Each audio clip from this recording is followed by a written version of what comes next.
Break के बाद राउर स्वागत बा। टीचर्स डे यानी कि शिक्षक दिवस भारत में तो मनावल ही जाला, बाकी एकरा साथे साथ पूरा विश्व में भी बड़ा धूमधाम से मनावल जाला। अलग अलग देश में गुरु के सम्मान खातिर अलग अलग दिन निर्धारित बा।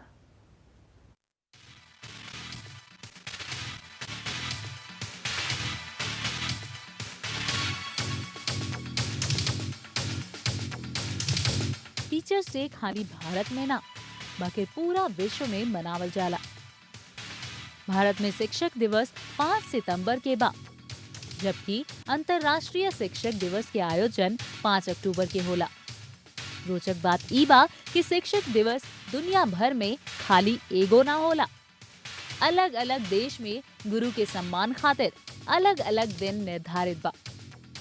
कुछ देश में ये दिन अवकाश रहेला, तो कहीं कहीं ये अन्य दिन के तरह ही एगो कामकाजी दिन ही रहेला।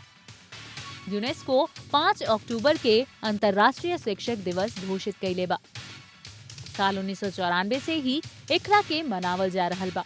शिक्षक के प्रति सहयोग के बढ़ावा देवे आ भविष्य के पीढ़ी सबके आवश्यकता के पूरा करे खातिर शिक्षक के महत्व के प्रति जागरूकता लावे के मकसद ही एकर शुरुआत कइल गइल रहे। भारत में डॉक्टर सर्वपल्ली राधाकृष्णन के सम्मान में 5 सितंबर के शिक्षक दिवस मनावल जाला। ये दिन देश के द्वितीय राष्ट्रपति राधाकृष्णन के जन्म दिवस होला। चीन में 1931 में नेशनल सेंट्रल यूनिवर्सिटी में शिक्षक दिवस की शुरुआत कइल गइल रहे। चीन सरकार 1932 में एकरा के स्वीकृति देहलस। बाद में 1939 में कन्फ्यूशियस के जन्म दिवस 27 अगस्त के शिक्षक दिवस घोषित कइल गइल। बाकी बाद में 1951 में ई घोषणा के वापस ले लिहल गए। साल 1985 में 10 सितंबर के शिक्षक दिवस घोषित कइल गए। अब चीन के ज्यादातर लोग फिर से चाह रहल बाणे कि कन्फ्यूशियस के जन्म दिवस ही शिक्षक दिवस होखे। रूस में 1965 से 1994 तक अक्टूबर महीना के पहला रविवार के दिन शिक्षक दिवस मनावल जाला। अमेरिका में मई के पहला पूर्ण सप्ताह के मंगलवार के शिक्षक दिवस घोषित कइल गइल बा। ओइजा सप्ताह भर एकर आयोजन होत रहेला। थाईलैंड में हर साल 16 जनवरी के राष्ट्रीय शिक्षक दिवस मनावल जाला। एजा 21 नवंबर 1956 के एगो प्रस्ताव ले आकर शिक्षक दिवस के स्वीकृति दिहल गई।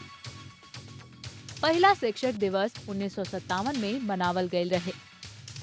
इस दिन एजा स्कूलन में अवकाश रहेला। ईरान में ओइजा के प्रोफेसर अयातुल्लाह मोर्तेजा मोतेहारी के हत्या के बाद उनकर याद में 2 मई के शिक्षक दिवस मनावल जाला।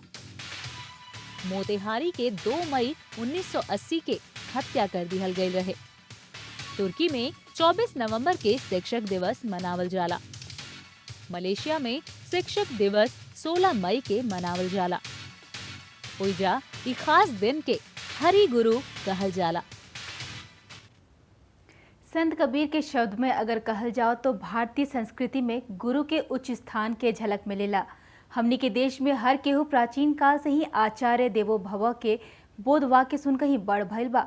यही के साथे अब वक्त हो गइल बा रउआ से विदा लेवे के। हमरा के दी इजाजत। नमस्कार।